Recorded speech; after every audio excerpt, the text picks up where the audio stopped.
Buletin Impian 19 Julai 2012. Assalamualaikum dan salam sejahtera. Tajuk utama: lagi Samseng UMNO ganggu ceramah Izzah di Paguh. Kontrak LRT Ampang masih di peringkat penilaian, Josh Ken. Ceramah naib Presiden Parti Keadilan Rakyat PKR Nurul Izzah Anwar sering diganggu Samseng UMNO. Kali ini di Paguh, iaitu Parlimen Timbalan Perdana Menteri Tan Sri Muhyiddin Yassin pada Selasa lalu.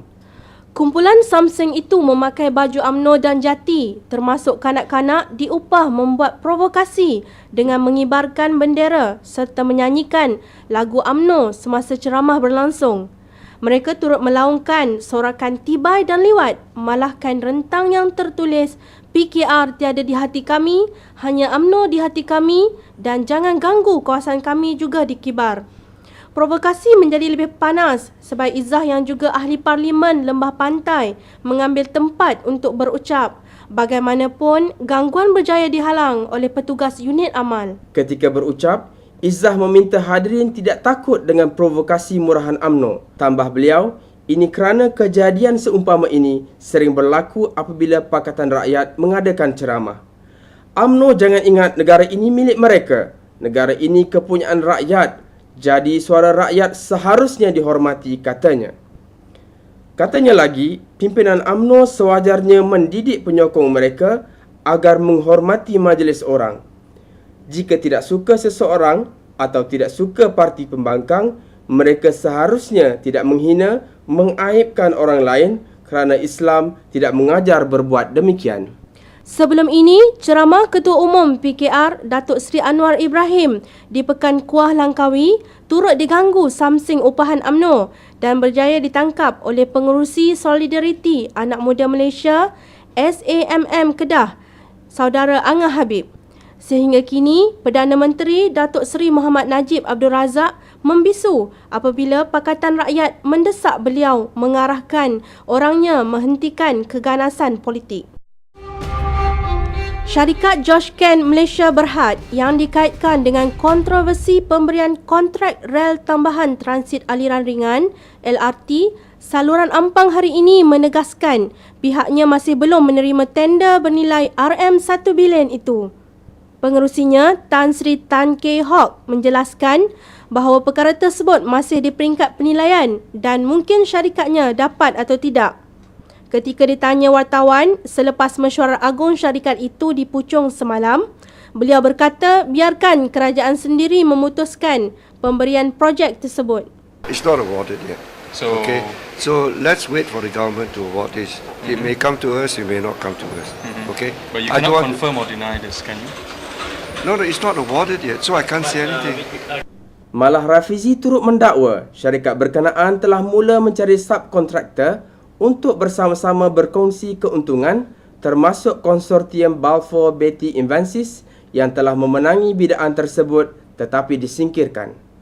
Keadilan dimaklumkan bahawa laporan Business Times ini ditulis selepas Datuk Seri Najib Tun Razak mengumumkan sendiri kepada pimpinan kerajaan hasrat beliau untuk menganugerahkan projek tersebut kepada Josh Kent.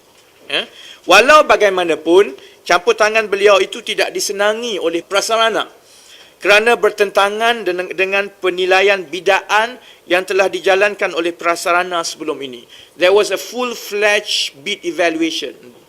Kita akan dedahkan maklumat dari semasa ke semasa, but it was a very big project, full-fledged bid evaluation, dan the winner daripada bid exercise itu bukanlah Josh Kent.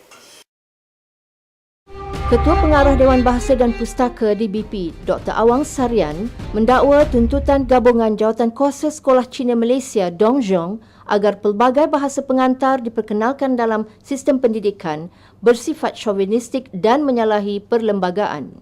Kalau Dongzhong mendakwa bahasa Mandarin setara dengan bahasa Melayu sebagai perantara, itu menyalahi perlembagaan, katanya kepada sidang media selepas Majlis Pelancaran Pelan Tindakan Strategik DBP 2011-2015 di bangunan DBP Kuala Lumpur semalam.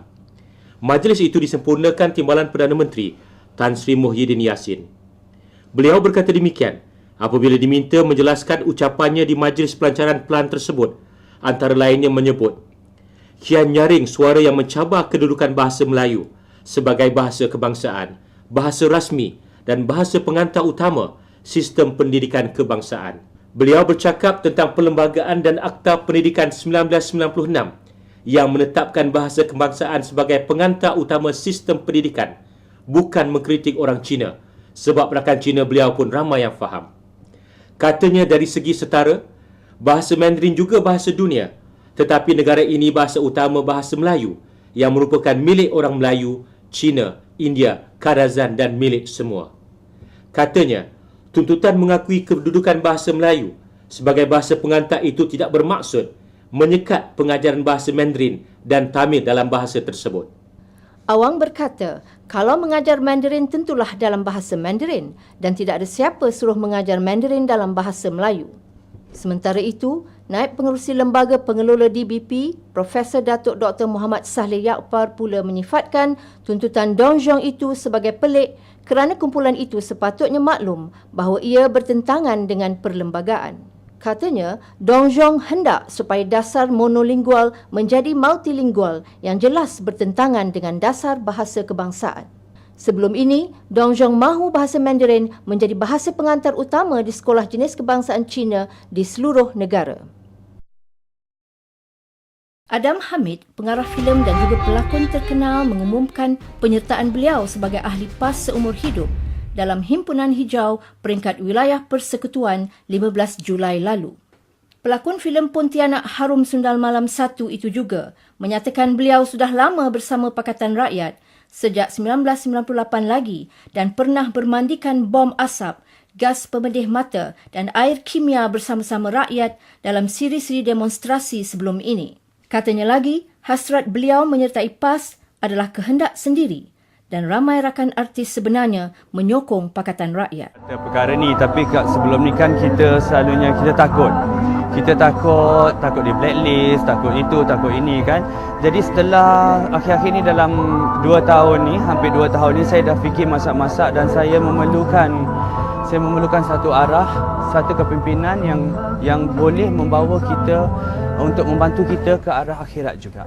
Seperti dalam industri saya sendiri, saya sayang industri saya, tapi sekarang saya tengok tidak ada siapa yang menegur dalam industri kita dan kebanyakannya semua penuh dengan kelalaian.